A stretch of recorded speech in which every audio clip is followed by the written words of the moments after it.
Hello everybody, कैसे हो आप लोग सब। आई होप आप लोग सब घर में सेफ होगे और थोड़ी थोड़ी पढ़ाई भी कर रहे होगे। घर से बाहर जाने का ही मन करे तो मत निकलना, because it's not safe outside.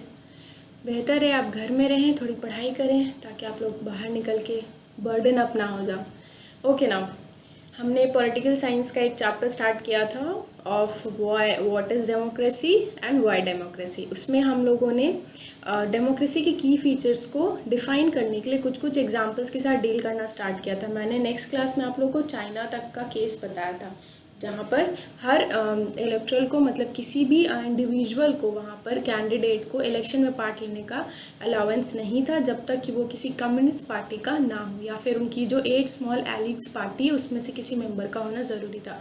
और हर छोटे मोटे एक्टिविस्ट के लिए उन्हें कम्युनिस्ट पार्टी का अप्रूवल लेने की बहुत ज़्यादा ज़रूरत थी। तो ये तो था हमारा चाइना का case.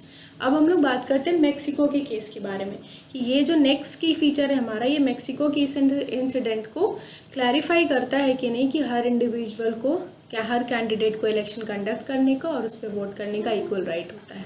Okay, now moving on to the next topic, Mexico के बारे में। क्योंकि मेक्सिको को इंडिपेंडेंस हमारी 1930 में उसे मिली थी, बिकॉज मेक्सिको को उसकी सेल्फ इंडिपेंडेंस 1930 में मिली थी। और वहाँ पे हर इलेक्शन जो है वो PRI, मतलब कि इंस्टीट्यूशनल रेवोल्यूशनरी पार्टी, जैसे अभी चाइना में थी ना चाइनीज़ कम्युनिस्ट पार्टी CCP के बारे में हम लोग बात कर रहे थे, वैसे ही मेक्सिको में एक पार्टी थी PRI, जिसका फुल फॉर्म है इंस्टीट्यूशनल रेवोल्यूशनरी पार्टी। इस पार्टी ने हमेशा हर इलेक्शन में जीता वहाँ पर, मतलब 1930s के बाद, सिंस इट्स इंडिपेंडेंस, उसने हर पार्टी को क्या किया, हर इलेक्शन को जीतना स्टार्ट कर दिया। और किसी भी अदर पार्टी को इलेक्शन जीतने का शायद हो सकता अप्रूवल नहीं मिलता, मौका ही नहीं मिलता, इसलिए नहीं जीत रहे हो। ओके, तो ये बाद में देखेंगे कि मिलता है कि नहीं, लेकिन वहाँ पर अब तक की सारे इलेक्शंस यही पार्टी जीत रही थी। अपोजिशन पार्टीज़ को ये लोग इलेक्शन में कॉन्टेस्ट लेने का अलाउंस ही नहीं दे रहे थे, हक ही नहीं था वो लोग को। किसी भी अपोजिशन, उसके अगेंस्ट जो भी पार्टी खड़ी होती थी, वो कॉन्टेस्ट में, इलेक्शंस में पार्ट नहीं ले सकती थी। ठीक है, क्यों नहीं ले सकती थी? क्योंकि PRI जो थी ना, वो बहुत डर्टी ट्रिक्स और खेलती थी, मतलब बहुत ज़्यादा कह सकते हो अपने डेमोक्रेटिक राइट्स को वॉलेंटली यूज़ करती थी इन लोगों को सप्रेस करने के लिए। कोई भी अदर अगर अपोजिशन पार्टी इसमें पार्ट लेने का कोशिश करती थी तो वो लोग बहुत बुरे डेमोक्रेटिक वेज, मैं कह सकती हूँ कि बैड डेमोक्रेटिक वेज, अपने राइट का वो लोग यहाँ पर गलत इस्तेमाल कर रहे थे, उन लोगों के साथ ट्रिक्स यूज़ करते थे इलेक्शंस जीतने के लिए। तो हमें यहाँ यही पता चल रहा है कि यहाँ पे इलेक्शंस तो हो रही है बट फेयर नहीं हो रही है। दे आर कंडक्टिंग इलेक्शंस, लेकिन यहाँ पे क्या है कि सिर्फ PRI ही जीत रही है, सिर्फ एक ही पार्टी जीत रही, बाकी पार्टी को तो जीतने का राइट ही नहीं, क्योंकि उन्हें कॉन्टेस्ट लेने का ही राइट नहीं मिल रहा था। क्योंकि PRI क्या करती थी, कोई भी अदर पार्टी अगर इलेक्शन में पार्ट लेता था तो उनके साथ गलत करके, उनके राइट, अपने राइट्स को यूजलेसली यूज़ करके उनको डराते थे, धमकाते थे, या कोई भी अदर वो तरीका अपनाते थे और उन्हें जीतने नहीं देते थे, खुद जीत जाते थे। ठीक है, ऑल दोज जितने भी थे हु वेयर एम्प्लॉयड, जो भी गवर्नमेंट में एम्प्लॉयड थे ना officers, had to attend its party meeting. लेकिन वहाँ पर एक और चीज़ इन लोगों ने डाल दी कि बिल्कुल ज़रूरी, मैंडेटरी कर दी, जितने भी गवर्नमेंट एम्प्लॉयड पार्टीज़ थे उन्हें PRI की मीटिंग को अटेंड करना कंपलसरी था। ठीक है, उन्हें PRI की मीटिंग अटेंड करनी ही करनी थी। तो सेकेंडली क्या होता था, यहाँ पर जितने भी गवर्नमेंट एम्प्लॉयड ऑफिसर्स थे, जितने भी गवर्नमेंट एम्प्लॉयड ऑफिसर्स लोग थे, उन्हें इनकी पार्टी मीटिंग को अटेंड करना कंपलसरी था। मतलब उन्हें फोर्सफुली ये चीज़ बोला गया था कि अगर कोई भी मीटिंग हो PRI की तो इन्हें उस मीटिंग को अटेंड करना ही करना। They can't deny, they can't be absent, वो कोई बहाना भी नहीं मार सकते थे। यहाँ पर भी ये लोग क्या कर रहे हैं, अपने राइट का गलत इस्तेमाल कर रहे हैं, क्योंकि वो लोग यहाँ पर मेजॉरिटी में तो माइनॉरिटीज़ को क्या कर रहे हैं, दबा रहे हैं। ठीक है, यहाँ पे सप्रेसिंग हो रहा है, ज़्यादा आदमी कम के ऊपर क्या पड़ता है, भारी पड़ता है। हमारे कॉन्स्टिट्यूशनल राइट्स इसीलिए बने ताकि हम सब इक्वली हर अपने राइट्स को एंजॉय कर सके। बट क्या होता है ना, कभी कभी मेजॉरिटी और माइनॉरिटीज़ जो होती है ना, वो आपस में हमारे सोसाइटी में घुल मिल नहीं पाते और फिर सप्रेशन स्टार्ट हो जाता है। वही चीज़ यहाँ पर हो रही थी। यहाँ पर अभी पावरफुल, अभी ज़्यादा पावर होल्डिंग पार्टी PRI है, तो ये बाकी लोगों को अपने हिसाब से क्या कर रही थी, डोमिनेट कर रही थी। ये गवर्नमेंट एम्प्लॉयज़ को भी नहीं छोड़े थी, वहाँ हर पार्टी मीटिंग में हर गवर्नमेंट एम्प्लॉय का अटेंड होना कंपलसरी बना दिया था। इवन दो वहाँ की जो गवर्नमेंट टीचर्स थी, ठीक है, उन टीचर्स को भी स्कूल में फोर्सफुली पेरेंट्स को, टीचर्स जो थे स्कूल के, गवर्नमेंट टीचर्स जो थे वो भी स्कूल में फोर्सफुली बच्चों के मम्मी पापा को, पेरेंट्स को फोर्स करते थे कि वो PRI को ही वोट दें। ओके, वो इसी पार्टी को वोट दे, किसी और पार्टी को वोट ना दे। और उन्हें धमकी देना बहुत आसान था क्योंकि उनके बच्चों से स्कूल में पढ़ रहे, तो ऑब्वियसली वोट दे से उन्हें एक्सेप्ट करना पड़ता था। यहाँ पर भी देखो वायलेशन हो रहा है, यहाँ पे ये लोग इक्वली अपने राइट्स को यूज़ नहीं कर रहे हैं। जो टीचर्स थे गवर्नमेंट स्कूल के, वो पेरेंट्स को फोर्स करते थे ताकि वो PRI को वोट करे, और ये सब डर्टी गेम्स PRI खेल रहा था इलेक्शंस को जीतने के लिए। ठीक है, इवन दो जो वहाँ की मीडिया थी ना बच्चों, वो भी एक बड़े पैमाने पे ना, लार्ज स्केल जो एक्टिविटीज़ होती थी ऑपोजिशन पार्टी की, उसे क्रिटिसाइज करने में लगा रहता था। ठीक है, वो क्या करता था, जितनी भी ऑपोजिशन पार्टी जो भी काम कर रही है उसे इग्नोर करता, उसे नहीं कभी भी प्रिंट करता था, उसे कभी न्यूज़ की हेडलाइंस नहीं बताता था।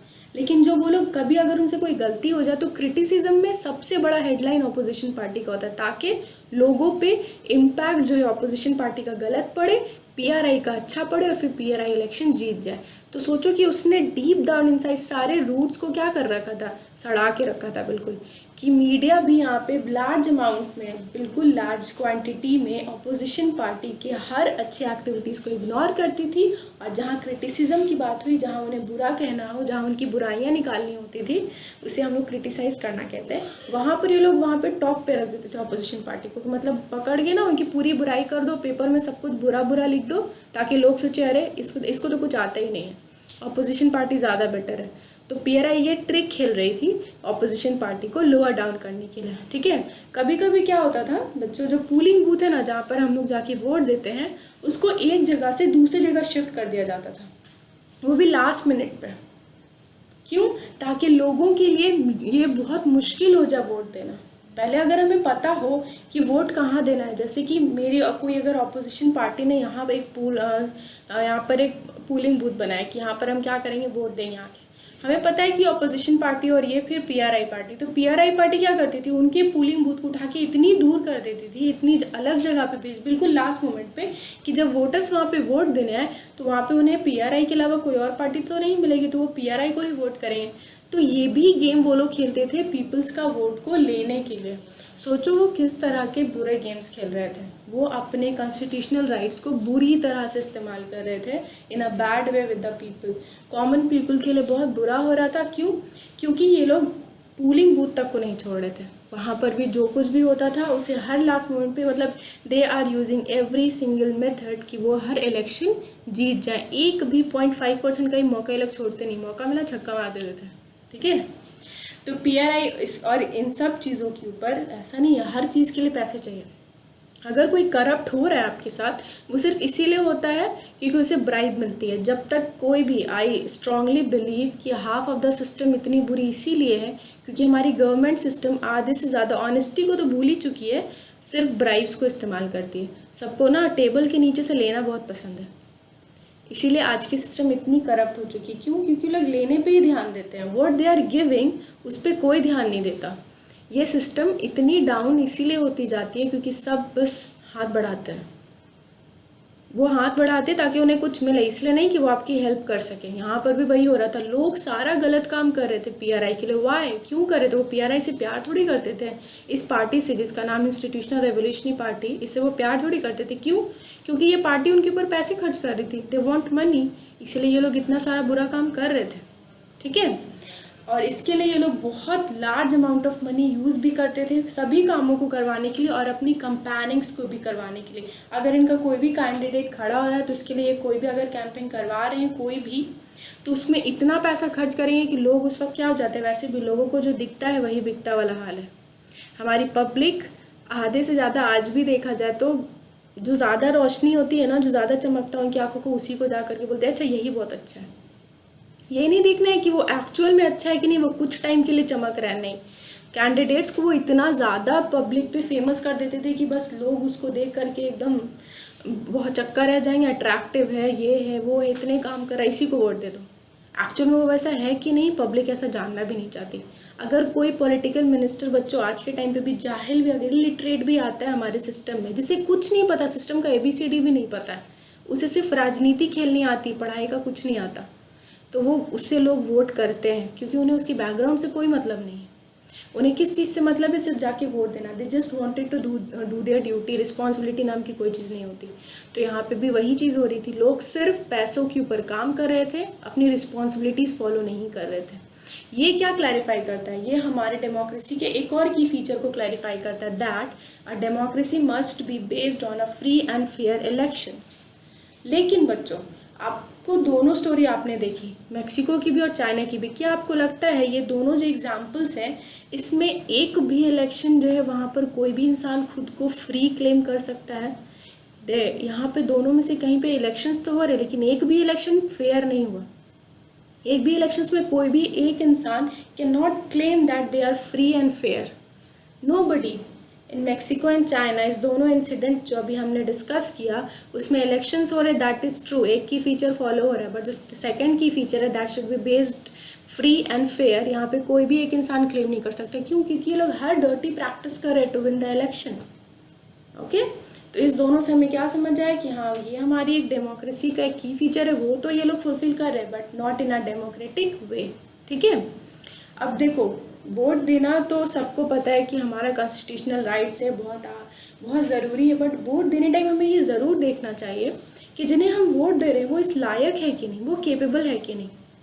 ज़रूरी नहीं कि सामने वाला इंसान अगर बहुत ज़्यादा कुछ काम एट दैट पॉइंट, वैसे भी जब इलेक्शंस आते हैं तो हमारे मिनिस्टर्स हमारे लिए बहुत ज़्यादा टेंस हो जाते हैं कि भाई कौन घर में बिजली है, कौन से घर में आटा चावल नहीं, कौन से घर में ब्लैंकेट नहीं है। जैसे ही इलेक्शंस जीत जाते हैं, बाकी तो फिर हैं ही हम लोग, वो तो उन्हें दिखते भी नहीं लोग।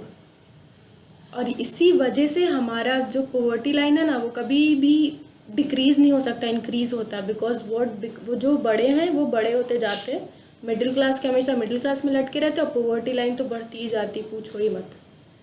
So please think before vote, और हमेशा वाइजली वोट करना सीखें, ताकि हमें पता चले कि हम जिसे चुन रहे हैं वो केपेबल है कि नहीं।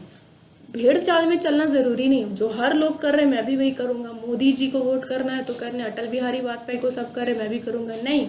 कंपेयर बिटवीन देम, क्या मोदी जी है केपेबल या अटल बिहारी केपेबल है? जब तुम्हें लगे कि दोनों में से कौन मोस्ट केपेबल है, उसकी वोट करो यार।